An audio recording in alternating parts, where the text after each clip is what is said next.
Okay, it's an honor today to have Michio Kaku visiting us. Michio holds the Henry Samat Chair and Professorship in Theoretical Physics at the City College of New York, the famous alma mater where my father attended back in the 1940s. He's taught there for 25 years. He did his undergraduate degree at Harvard and his PhD work at UC Berkeley, and he's long pursued the grand quest set out by Einstein and others to unite the fundamental forces of nature. The strong force, we should cite them all together here, the strong force, the weak force, gravity, and electromagnetism, into a single grand unified theory of everything. And he's co-founder of an attempt to do that called string field theory. His theoretical physics research has spanned topics including string theory, supergravity, supersymmetry, hadronic physics, and he did about 70 technical articles and several textbooks in his own field in physics. He's also, of course, as you all know, devoted substantial effort and creativity to communicating his excitement about science and implications of science to lay audiences, authoring a number of well-known books, including bestsellers, Hyperspace, The Physics of the Impossible, and The Physics of the Future. And beyond his books, he's written for popular science publications like Discover, Wired, and The New Scientist.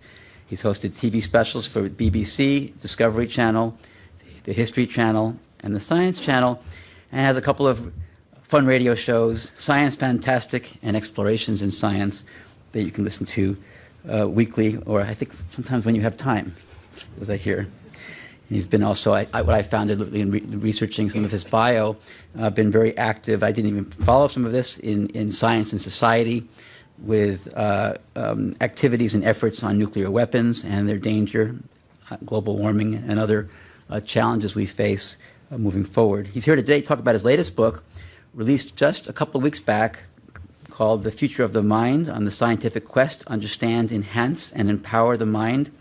This topic resonates with many of us deeply here at Microsoft Research. For many of us, it's the mind that's the big frontier and the big challenge for understanding, as big as any Big Bang ever was. So let me invite Michio up. Let me greet him. Okay.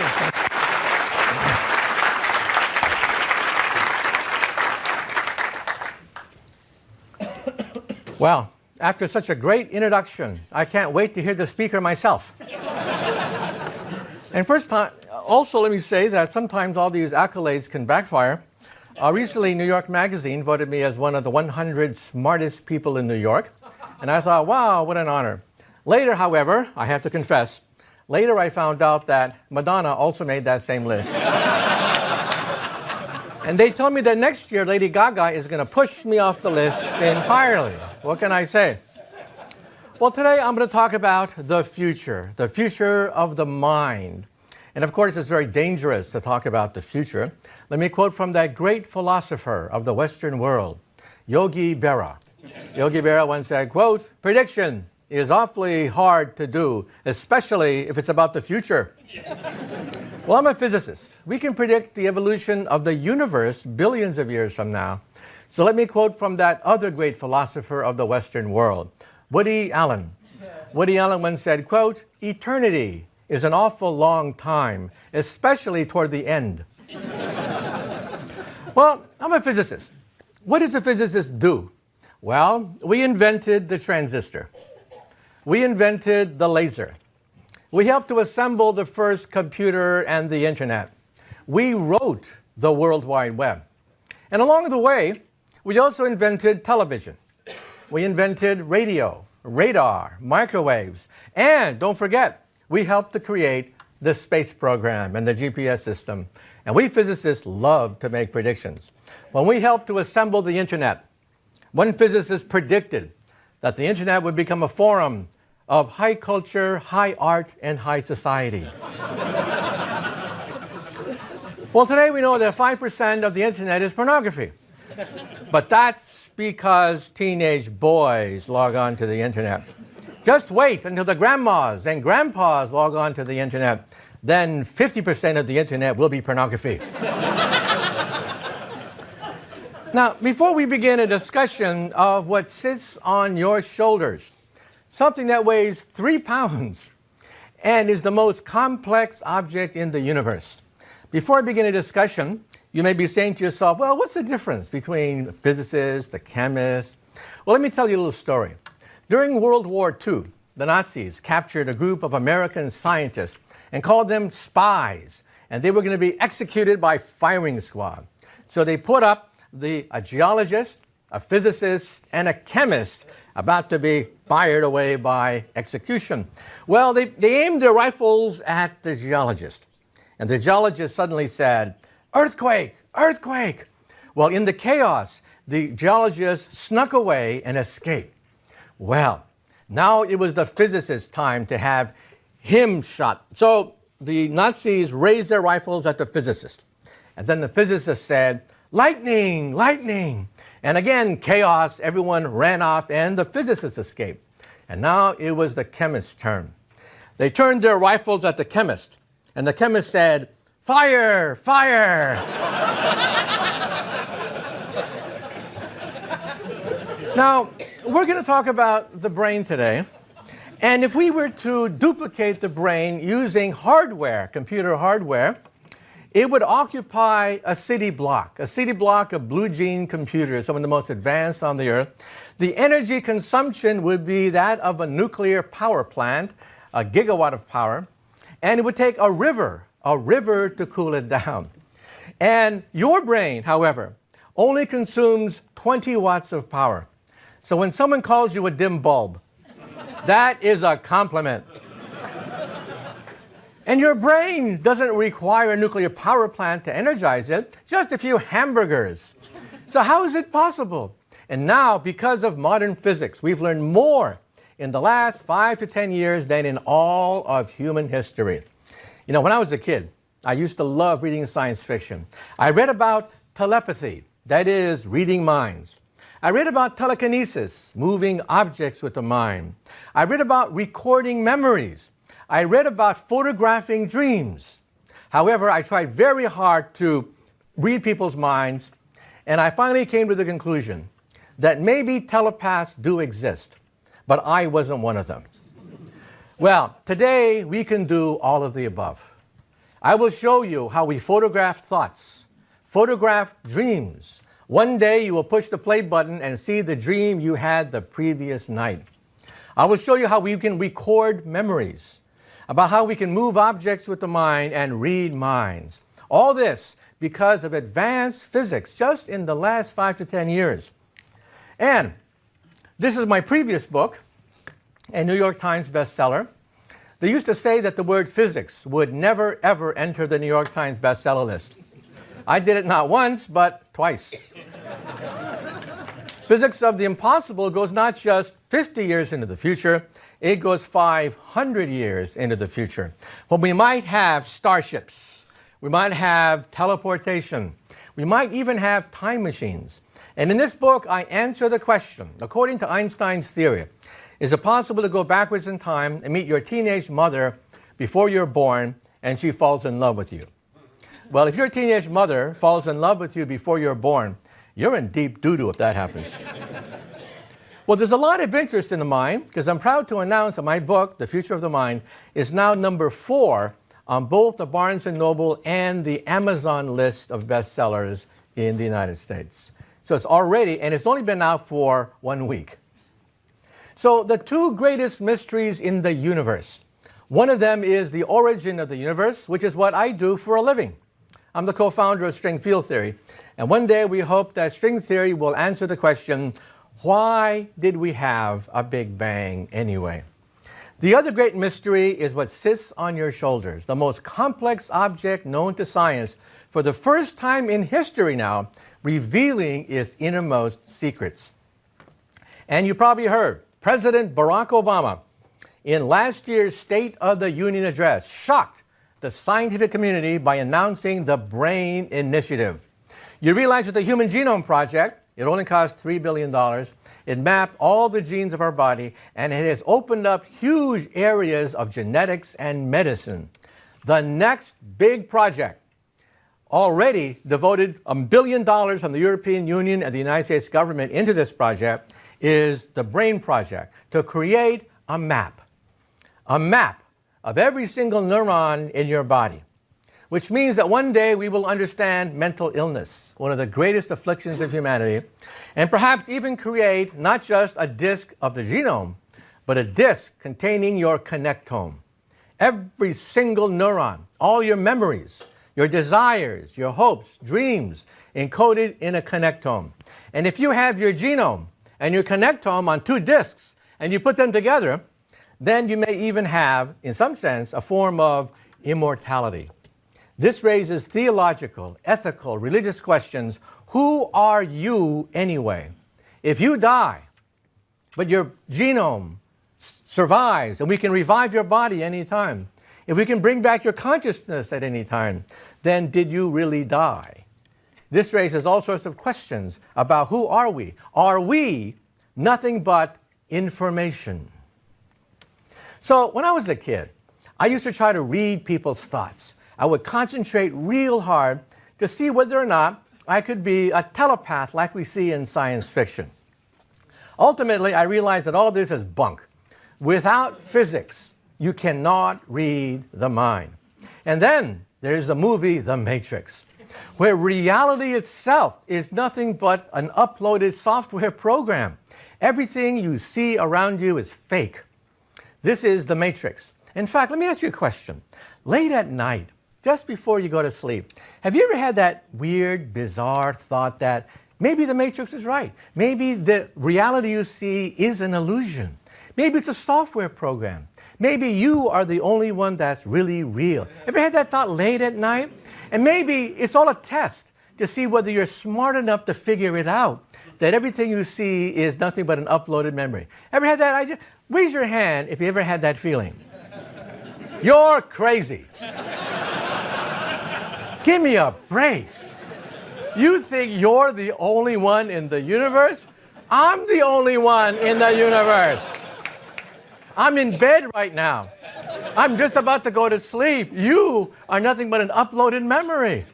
Now, is that possible? I will show the answer is yes. Last year, the first memory was successfully uploaded into a brain. I'll talk about that. Something that happened just last year. And then here's the former governor of California. That's what happens when you have a marriage uploaded into your memory. His marriage with Sharon Stone was uploaded into his memory, and there he is, okay, reacting to that. In fact, if you saw the movie, it's a very clever movie. Throughout the entire movie, Arnold Schwarzenegger is the good guy. You identify with him. He's the good guy battling the bad guys. Then at the very end of the movie, you find out that he's really the bad guy with all the good guy memories implanted into his mind. This is the only movie I'm aware of in which the hero and the villain are the same people. And then what about exoskeletons? Believe it or not, the United States Pentagon is dumping tens of millions of dollars to connect the mind to mechanical arms, legs, a complete exoskeleton. My colleague, Stephen Hawking, the great cosmologist, he now has lost control over all his bodily functions except his mind. We have now connected his mind to a laptop. Next time you see him on television, look at his right frame of his glasses. There's a chip and an antenna that picks up waves from his brain, decodes it, and allows him to communicate with the world. And so we're talking about brain-machine interface, one of the hottest fields now in neurology.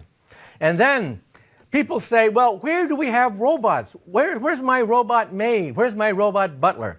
Well, artificial intelligence turned out to be harder than we thought. But what about surrogates, avatars? They use a human brain wired up to control a perfect body. Avatars, you are placed in a pod and you control the motions of an organism, a living person, or maybe even a robot. Surrogates already exist. And the question is this the future of the space program?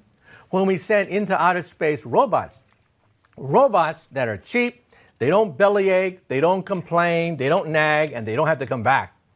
Controlled by astronauts sitting in their living room, mentally communicating with their surrogate. And then telekinesis. Telekinesis, the power to move objects with the mind. This is the movie Carrie, where a young girl who's telekinetic was abused by all her classmates. So in the final scene of the movie, she destroys the entire high school. What's the lesson here? The lesson here is never bring a telekinetic to the senior prom. And then, in the latest Superman movie, maybe you've seen it, every child knows that Superman's father and mother died when Krypton blew up, but not in the latest Superman movie. Russell Crowe here plays Superman's father. He's a hologram, energized by a software program that has memorized all of the memory circuits, the personality quirks of the father. The father comes back to life to talk to his son beyond the grave. One day, perhaps your great-great-great-great-great-great-grandkids will go to a library of souls, and have a conversation with you.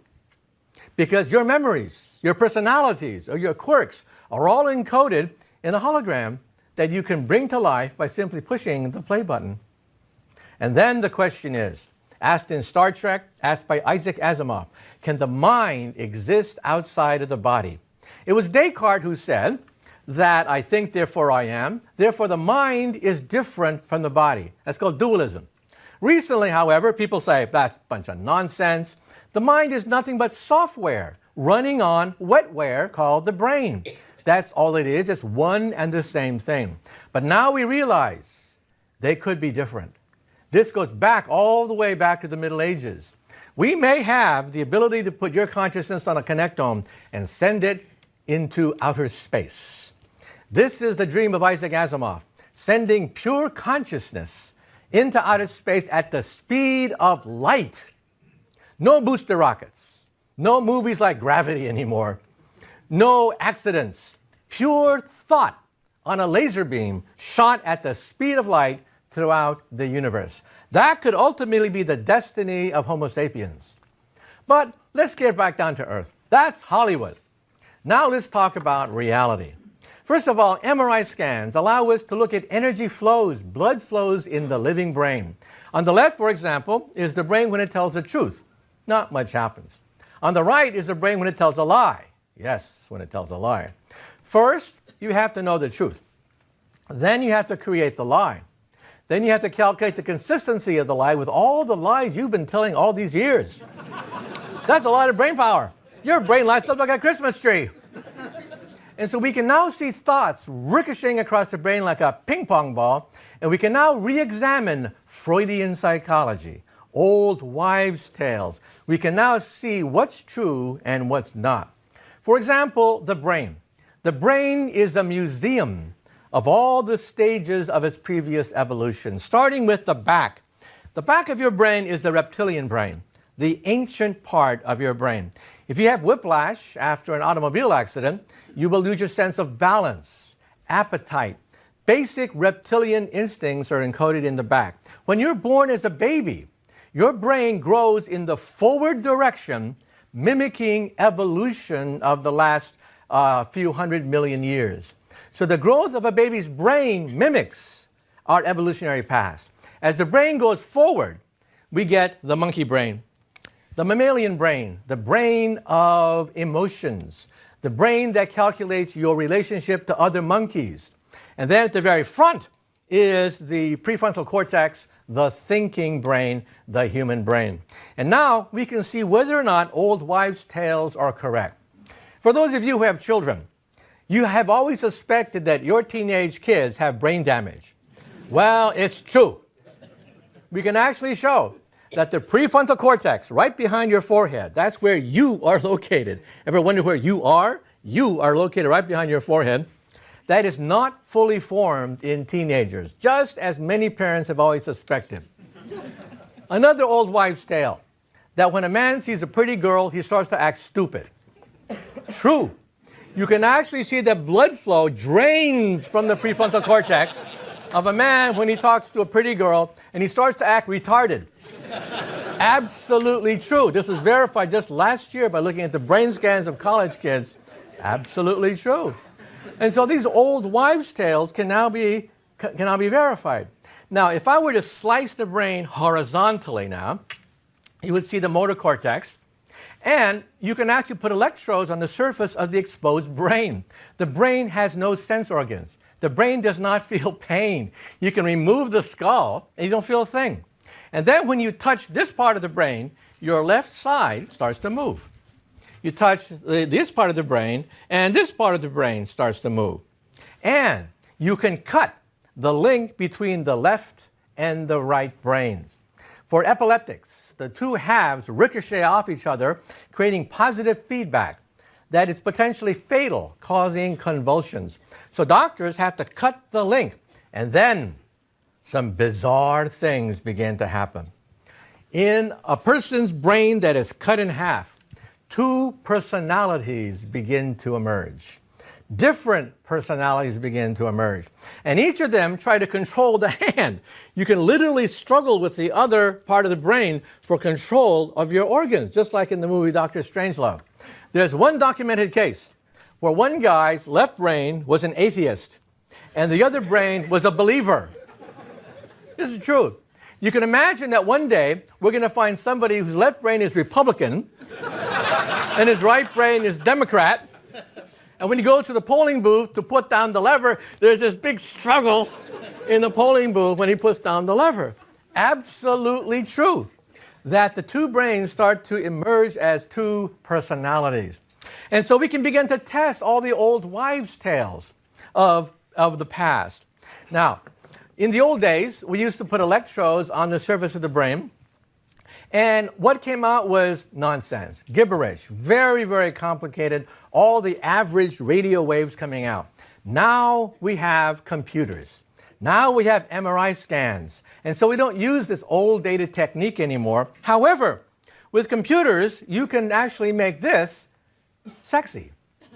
On the upper left is Neuroscience, where toys are now controlled by a headband, and you can go from one level to the other level in a video game mentally by mentally controlling the pictures.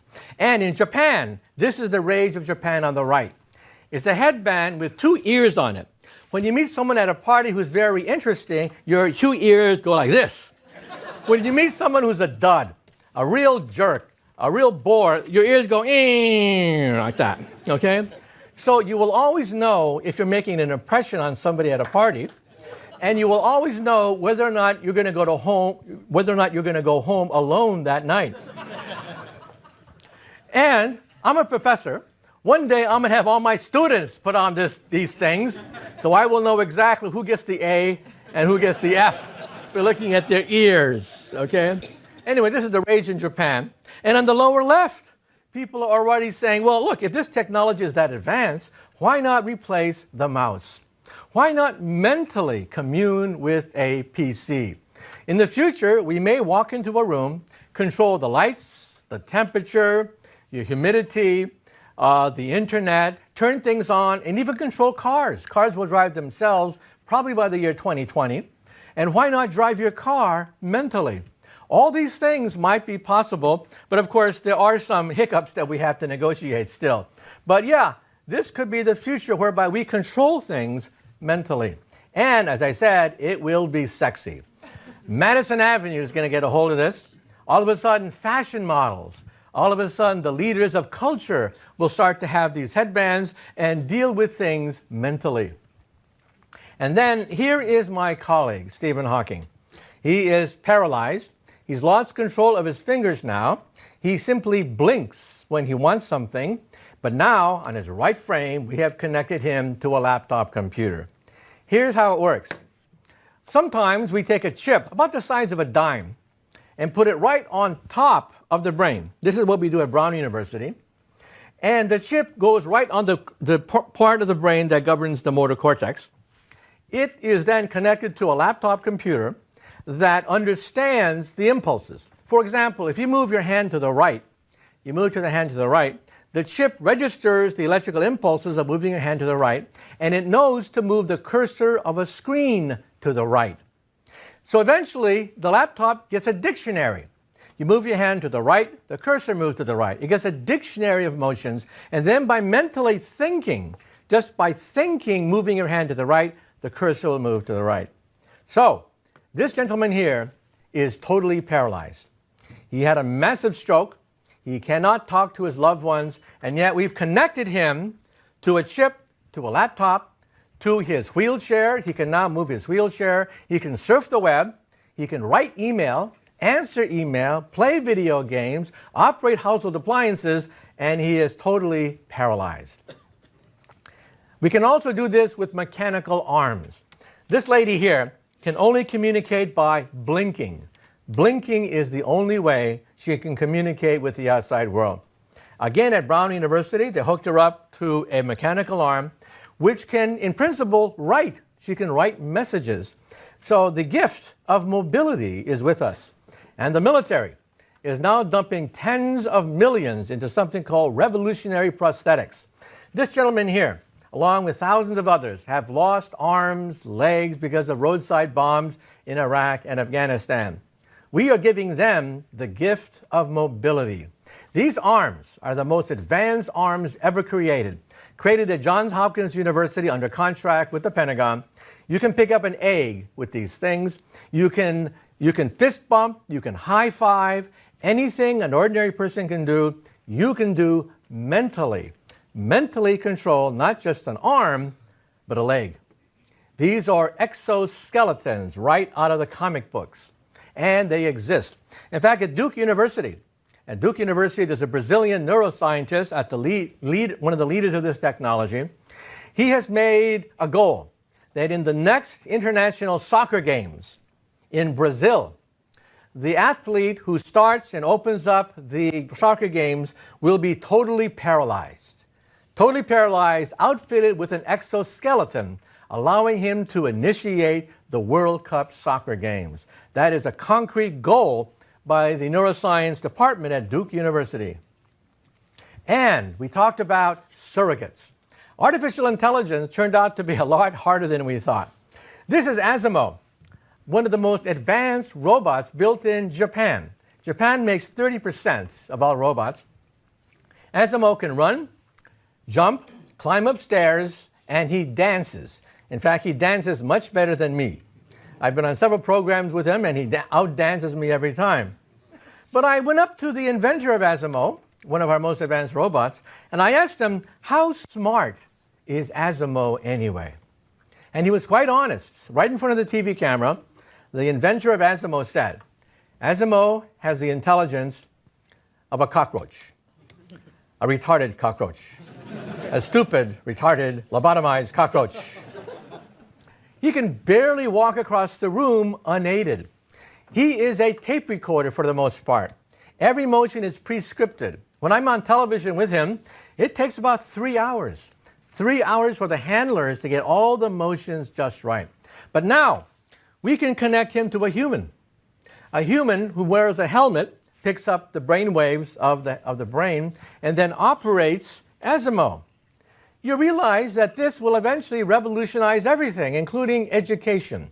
Remember when we were kids, we used to play hooky? I mean, come on, fess up, right? Well, we can now create a surrogate in the classroom. This surrogate has within it a picture of you in your bed, sick. The teacher can see you, and you from your bed can actually see the teacher's face. This is going to revolutionize education. Isn't the future wonderful? You will never be able to play hooky ever again.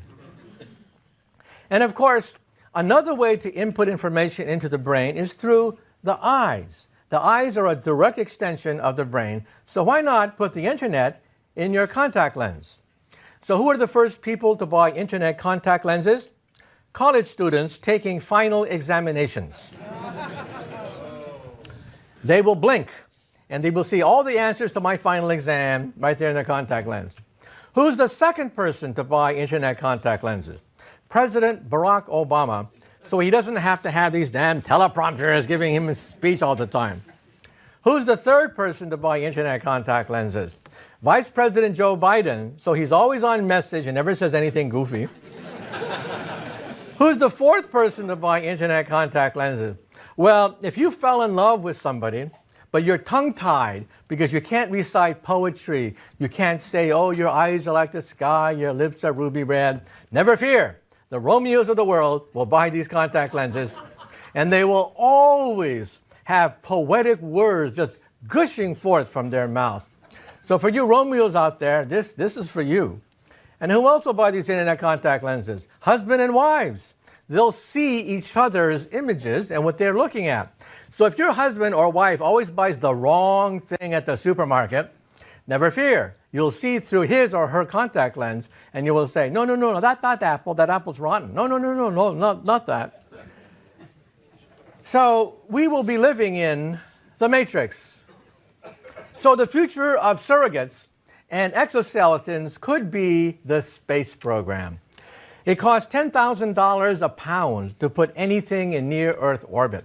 That is your weight in solid gold. The next time you want to go in orbit, sure, buy gold the equivalent of your weight, and you too can go into outer space. To put you on the moon costs $100,000 a pound. To put you on Mars costs $1 million a pound. That is your weight in diamonds. So why not send drones, avatars, surrogates to the moon controlled by astronauts sitting in their living room, and firemen dealing with dirty, dangerous, dull jobs? Why not have somebody sitting in the comfort of his living room energize these surrogates? So exoskeletons and computerized prosthetics, they are here today. In the future, they may go into outer space and into the construction field and revolutionize education. Now, let's talk about the big one, uploading memories into the mind. Last year at Wake Forest University and also Los Angeles, the first memory was recorded and uploaded successfully. Here's what they did. They took a mouse and they had the mouse learn how to sip water. Then the mouse forgot this trick, but they recorded it. They recorded the hippocampus right there. That is the place where memory is processed. They recorded it. Then after the mouse forgot how to do it, they played it back into the hippocampus, and the mouse remembered. This has now been done with false memories. You can actually put false memories into a mouse, and they will remember things that they never did. And next is chimpanzees and primates. Very soon, we will start to do this with primates, and after that, Alzheimer's patients. The short-term goal of this is to create a brain pacemaker, shown on the upper right. A brain pacemaker could be our future. As our brain deteriorates, the hippocampus deteriorates fastest. Your short-term memories start to disintegrate, and we may be able to get a brain prosthetic, a pacemaker, to upload memories of who are you, where do you live, what do your children look like, and things like that. And then even beyond that, maybe, just maybe, we'll be able to upload a vacation you never had, or courses you flunked in college. Workers will be able to learn new skills as technology progresses by uploading the memories necessary to master a new technological skill. This could affect the job market. Students can learn calculus by pushing a button. Okay? This also raises legal questions, because what happens if a criminal uploads a false memory into your mind? Now, there's the hippocampus in the middle. When it is damaged, you lose the ability to form long-term memories. The most famous case was Mr. H.M. many decades ago. He had an injury during surgery, and he lost his long-term memory. When you greeted him, in fact, I was on a TV program with him once.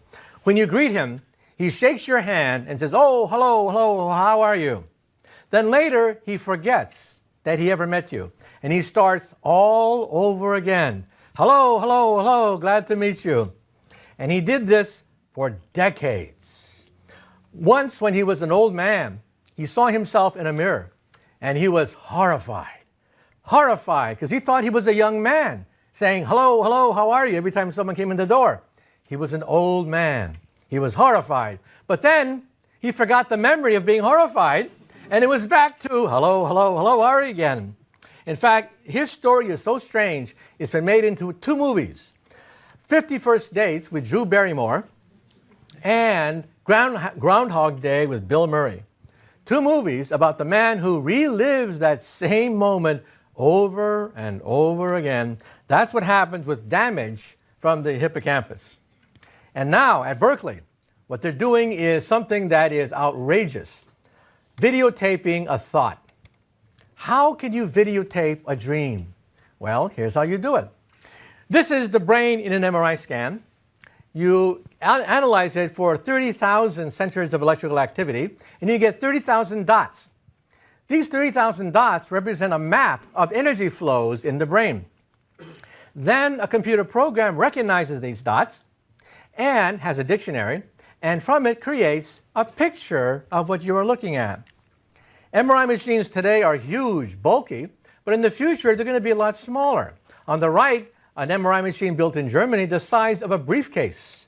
The size of a briefcase. According to the laws of physics, the smallest MRI machine that is compatible with the laws of physics is this big. You will have one day an MRI machine in your medicine cabinet. You will have more computer power in your medicine cabinet than a modern university hospital, according to the physicists who built that thing on the right. And here's how we do it. We MRI the brain, look at electrical activity, construct a matrix of 30,000 dots, and a computer program prints this out. These are some of the first pictures of a thought. On the left is Steve Martin. Next to it is the mental image that you create of Steve Martin in your mind, recreated as a photograph. And we can do it for many kinds of objects. Again, these pictures are fuzzy, but hey, look, it's only 30,000 dots. A typical picture may have up to 1,000,000 pixels. On the left, an elephant, a person, an airplane. And then, when I went to Berkeley and I interviewed these people who are doing this experiment, I asked them what happens if you fall asleep. And they said, yes, they have fallen asleep in this machine. The MRI machine keeps on chugging away and creates an approximation of what you are dreaming about. This has also proven another old wives' tale. There's something called lucid dreaming. Lucid dreaming is when you are awake, when you are dreaming. You know you are dreaming. You can actually walk and control the direction of the dream. How many people in this room have ever, at some point in their life, felt that they were awake even in the middle of a dream? Raise your hand. Well, lucid dreaming is something that's written up in Buddhist texts. It's a very ancient phenomenon. There are lessons about how to become a lucid dreamer. You have to take notes. You have to have a notebook of dreams. And in Germany, West Germany, last year, they proved it's correct. They took a lucid dreamer, put him in an MRI machine, and he controlled the direction of the dream. And so Leonardo DiCaprio, in the movie Inception, the movie is not so far-fetched because we might be able to actually redirect the direction of a dream. And now, let's talk about President Barack Obama's initiative. Why does the President of the United States want to dump with the Europeans $1 billion to create Brain 2.0, a disk that mimics your brain, like the genome? Because the short-term goal is to understand mental illness. You realize that many familiar people from Hollywood, from the music industry, suffer from bipolar disorder. On the upper left is Margot Kidder of the Superman movies. Several years ago, she was found wandering stark naked behind garbage cans as a homeless woman. She suffers from bipolar disorder, as many famous actors and actresses, including Princess Leia of Star Wars. Well, we can brain scan these people now, and we find something amazing.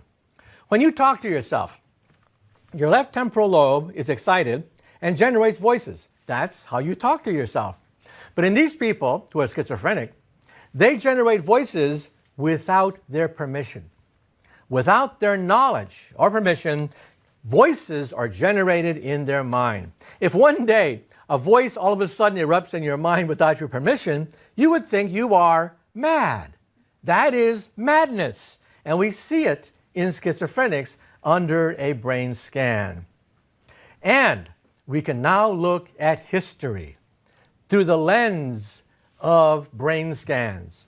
This is Joan of Arc. She said she talked to God.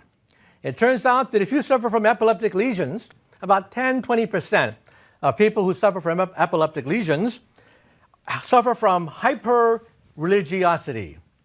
They see ghosts, demons everywhere. If it rains, it's because it's punishment. If you fall down, a demon pushed you down. They suffer from hyper-religiosity. And it's now possible to create a helmet and induce this effect deliberately with the flick of a switch. This is called the God helmet.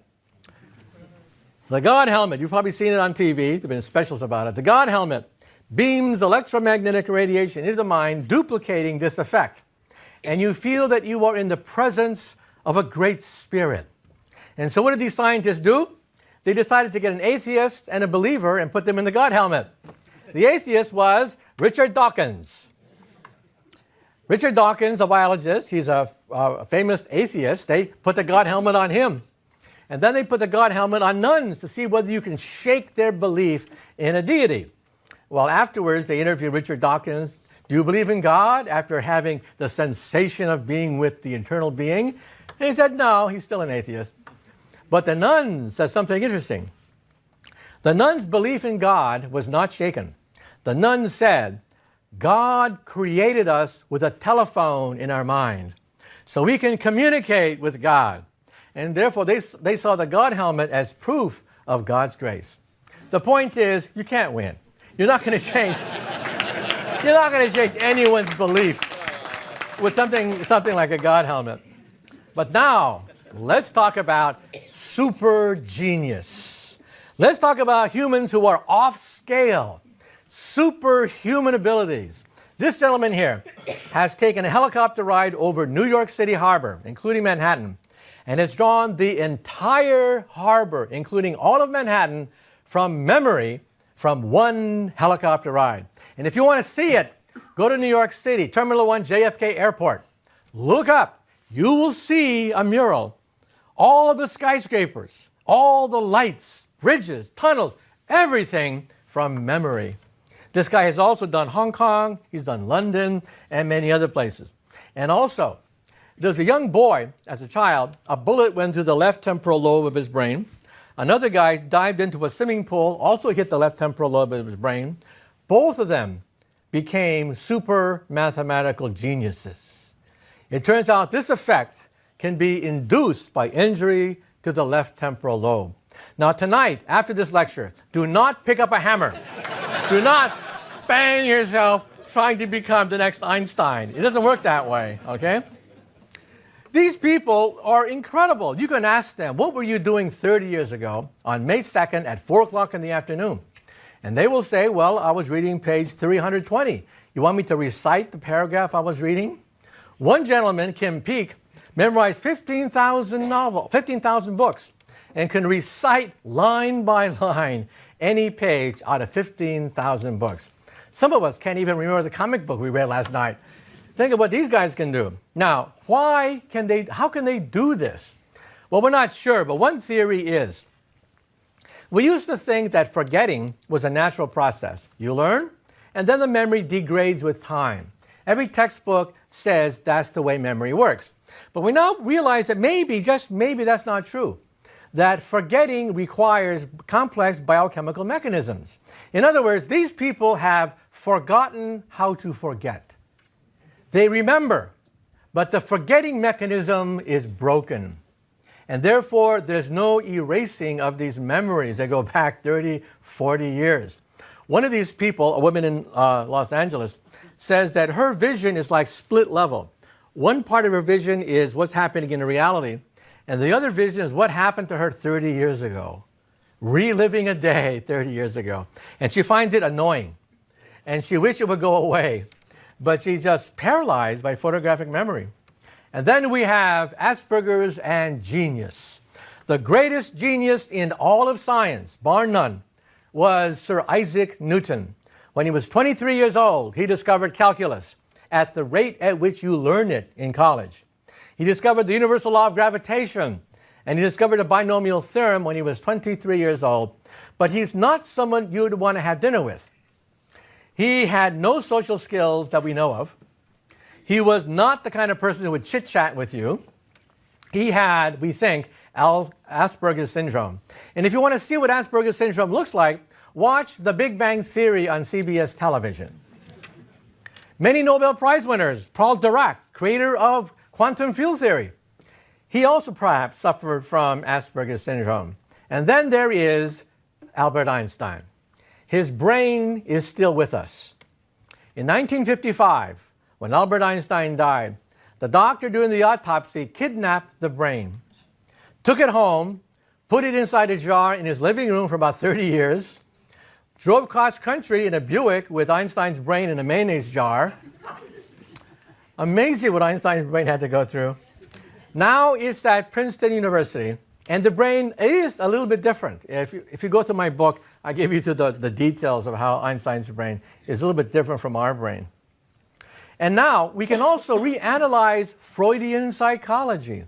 Freud talked about the unconscious mind, and we now realize that the mind is like a large corporation.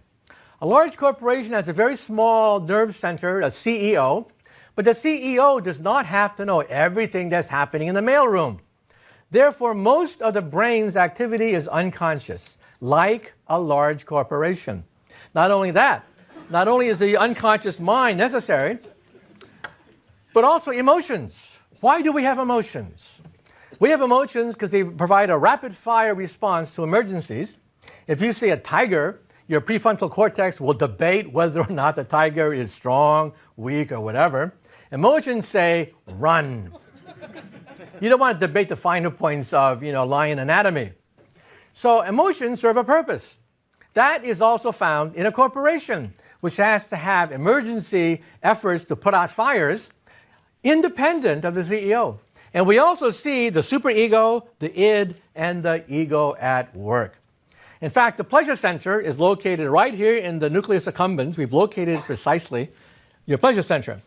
Scientists have hooked up a mouse with this pleasure center hooked up to a telegraph key, so that when you hit the telegraph key, the mouse has a great time. It turns out the mouse will hit the telegraph key twice a second until it dies of starvation. They went up the scale to dolphins. Dolphins have been connected to this device, whereby if the dolphin goes forward, it hits a plate which stimulates its pleasure center. So the dolphin would also hit the pleasure center several times a second until it realized, I am dying. I will die. The dolphin stopped, went out, grabbed food, and then came back and stimulated itself. Dolphin's not stupid. And then I want to talk about something that has consumed the lives of thousands of people throughout history, and that is, what is consciousness? If you go to the library or go to the internet, you'll find 20,000 articles written about consciousness by ministers, psychologists, psychiatrists, 20,000 articles. Never in the history of science have so many people devoted so much time to produce so little. There is no consensus as to what is consciousness. In fact, Robert Frost once defined consciousness as something that starts up when you wake up in the morning and then stops as soon as you go into your office. So, I'm a physicist. I decided to use a physicist's point of view to define consciousness, which will give you a numerical ranking by which we can analyze robots, by which we can analyze animals and people, a numerical ranking of consciousness. When we physicists look at a star, a planet, or an electron, how do we think? We physicists try to construct a model, a simplified model of the planet or electron in space, locating its position in space. Then we try to analyze this interaction with other planets, other electrons, other stars, and then finally we run the videotape forward in time to understand how the solar system, the electron, evolves with time. So we look at space, then we look at relationship to others, and then we look at running the videotape forward in time, predicting the future. I'm now going to give you a definition of consciousness. Consciousness is the continual creation of models, feedback loops, which describe a model of our place in space, time, and relationship to others. So how does animal consciousness differ from ours? We humans see the future. We spend the bulk of our time daydreaming, planning, strategizing. Animals have no concept of tomorrow. So let's rank consciousness numerically. I say that 1 unit of consciousness is a single feedback loop, like a thermostat. A thermostat registers temperature and changes surrounding. I call that 1 unit of consciousness. A flower has maybe 10 units of consciousness. It measures light, it measures water, gravity, temperature. A flower has many feedback loops, maybe 10 or so, but they are stationary. Once they become mobile, they become level 1 conscious. Remember the reptilian brain in the back of our brain? The reptilian brain represents level 1 consciousness, understanding your position in space, but not much more. And then evolution gave us level 2 consciousness, that is the animal brain, the mammalian brain, which gives us emotions, which determines your social hierarchy, where you are in the tribe. Emotions, I call that level 2 consciousness, and level 3 consciousness is what humans do alone. And that is, we see tomorrow. To the best of our ability, animals do not see tomorrow. When it gets cold, they hibernate instinctively. When we feel the air getting cold, we pack our bags, we have to do our laundry, we have to do this and that. It's a pain in the butt planning for the future. But that's what the brain does. Level 3 consciousness. Now, you may say to yourself, well, I don't believe it. Maybe there are things outside your definition of level 1, 2, 3 that cannot be summarized by space, relationship to others, and time, like humor. Humor is so ephemeral that how can you possibly judge humor by level 1, 2, and 3? Well, let's talk about a joke. Jokes are funny because we actually hear the joke and then we complete the dots. We finish the joke.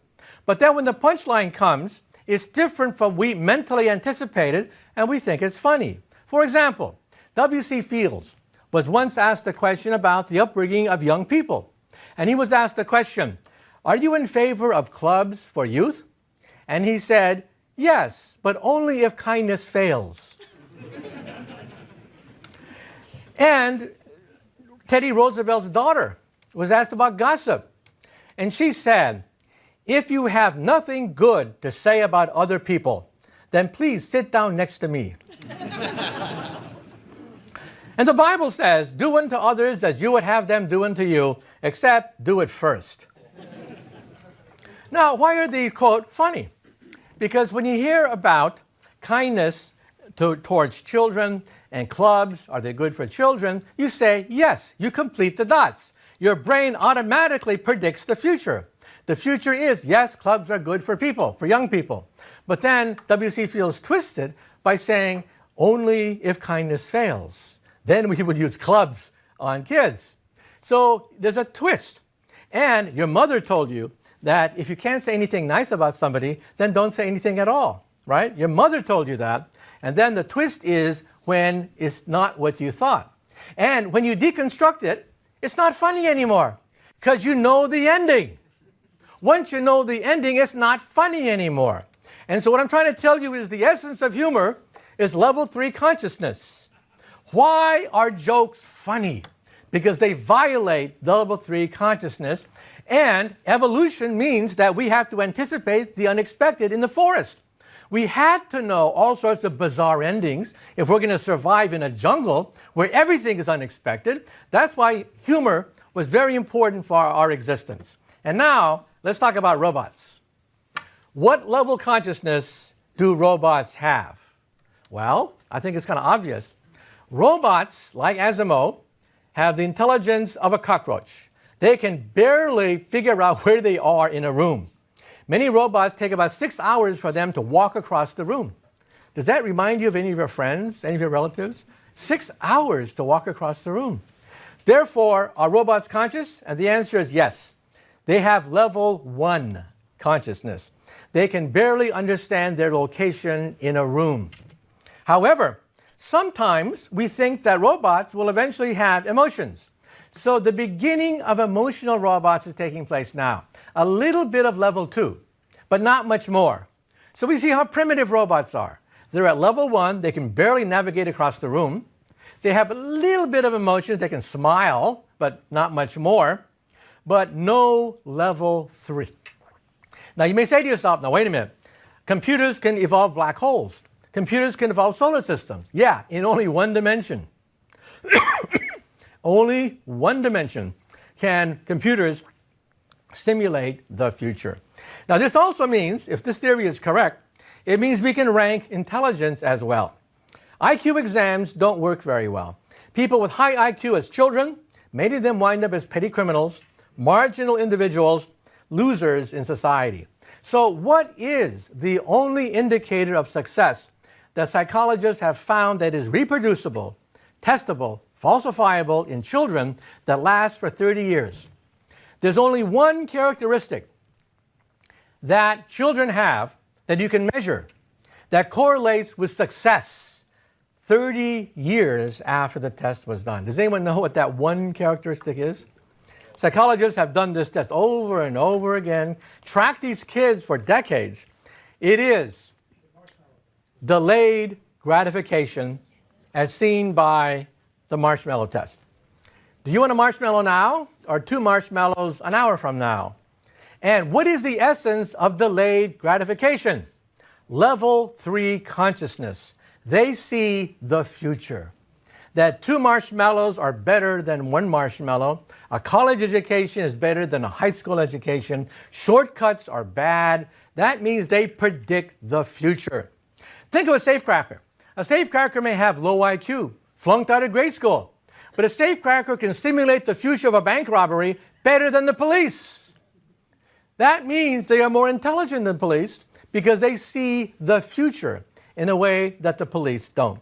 So the point I'm raising is something simple. Robots have a long ways to go. They're not at level 3, they're at basically level 1, like a cockroach. But that doesn't mean that they can't eventually become intelligent. Who knows, maybe one day late in this century, robots will become smarter than us. It's possible.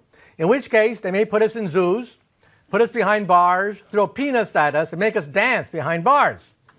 I say when that comes, let us put a chip in their brain to shut them off before they get murderous thoughts. Let me now wind up on the following note. We talked about the brain project of Obama.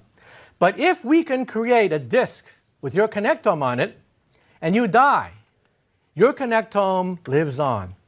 And so then the question is, did you really die? Well, it depends on how you define you. If you are a biological entity consisting of wetware and a mind, then yes, you have died. You are gone. But if all your memories, your personality, your hopes, dreams, your genome survives, then did you really die? In some sense, no. But that assumes that you are information. And if that's true, then maybe one day we will have a brain net. A brain net. Perhaps within the next decade or 2 decades, we will have not just digital sent on the internet, we will have emotions. We will have feelings, memories sent on the internet. Teenagers are going to love it. On Facebook, they'll send emotions ricocheting across Facebook, memories of their first kiss, memories of their first date. I mean, it's going to explode. And your kids are going to say, Mom, Dad, you lived in a world where the internet was digital? How could you? How could you live in that world? No feeling, no emotions, no experiences. Well, it's coming, a brain net. And the movies. Why is it the movies and the Oscars always talk about a flat screen with sound? I mean, think about it. Isn't that stupid? Everyone making all this hay about a flat screen and sound?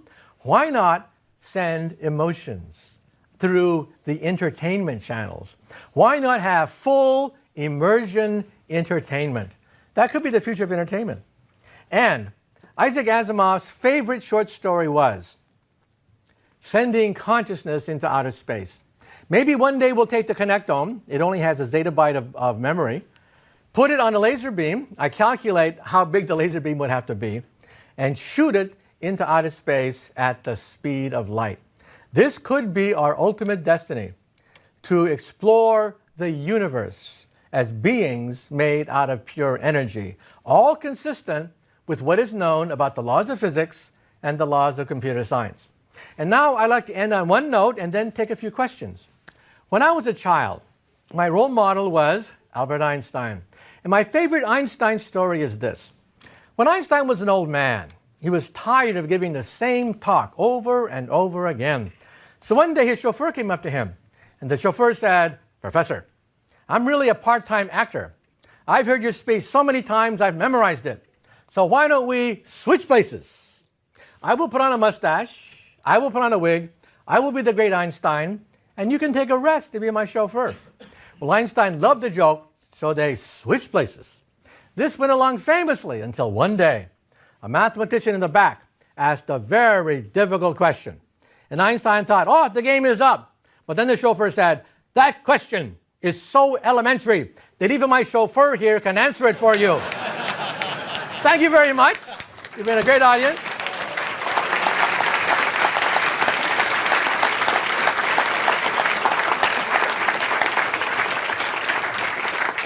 So I think we have some time for questions. So, We have time for one perfect question. oh, one question. Has Then, my hard stop right now. So Okay. question. My question is, thank you very much, first of all. How is digital brain connected to biochemistry of our body? Because a lot of things, a lot of like neurons are triggered not by anything else, but you know, some hormones or some, let's say, our body that triggers. yeah, you ask a very important question. First of all, is the brain a digital computer? For 50 years, we thought yes, and the answer is really no. In some sense, we run a wild goose chase for the last 50 years, thinking that the brain is a digital computer or a Turing machine. A Turing machine has inputs, outputs, and a program. But the brain has no operating system. The brain has no programming.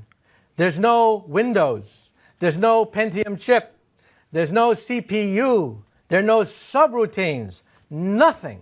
There's nothing in a computer that even vaguely looks like a digital computer. So what is the brain? The brain is a learning machine. It is a neural network of sorts which rewires itself after learning every task. Therefore, it does use some digital, some analog in a combination, but as you correctly pointed out, reading what these neurons do is beyond our capability. So what we do in the laboratories, we cheat. We simply see a configuration of neurons corresponding to moving your arm like this. Then we create a dictionary that this means certain number of neurons. Therefore, when you think going like this, it'll excite those neurons. So we get a dictionary this way. Very clumsy, but that's what we do in the laboratory because we cannot read a neural network's messages and convert it into digital. That was the problem. Now we have computers that can do that. Create this dictionary. That's how we get these gorgeous pictures of thought. That's how we can move robot arms. But it's all done by cheating because we really don't know how this neural networks, how it operates. And that's why we want to create Brain 2.0. That's why the BRAIN initiative is being initiated, so that we can see the miswiring of people with OCD, bipolar disorder, and schizophrenia. Diseases, by the way, which are even mentioned in the Bible. They're so old. Thank you very much. Thanks for the perfect question. Thank you very much.